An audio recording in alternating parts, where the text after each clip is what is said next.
Magandang araw po mga idol. Ayan, tambak na naman ang mga motor dito. May LTO na naman po dito sa may Santa Rita. Ayan po, tulad nitong isa po na ito, wala pong helmet. Ugalayin po sana nating mag-helmet bago tayo umalis. Kitang-kita naman na niya may LTO, dumiretso pa siya. Ayan. Sana bago tayo umalis ng bahay ay kailangan ay tayo naka-helmet talaga. Para protection din natin yan sa ating sarili. Madami na naman pong nahuli ito dito.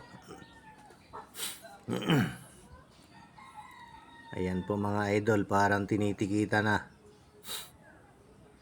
Lahat po yan, lahat po pinapara nila yan. Lahat ng nakikita nilang meron talagang violation na ano. Shout out po sa mga LTO.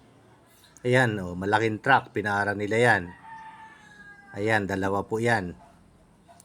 Talagang check po nila talaga lahat kung ano, kung meron talaga sila o may kargang mga ano man, siguro to. Marami po nahuli dito, o yan, tulad niyan po mga ano. Tinitingnan talaga nila. Hindi lang single ang pinapara nila dito, pati 4 wheels talaga. Ayan ang mga idol, oh, ang dami na talaga. Ayan, tulad nito. Ay ko, estudyante to mga idol.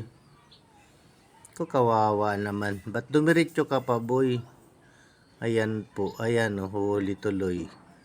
Hindi niya akalaing may LTO. Hindi siguro niya napansin. Sana yung mga estudyante, mag-helmet naman kayo para hindi masyado kayong mapansin. Parang estudyante pa to eh.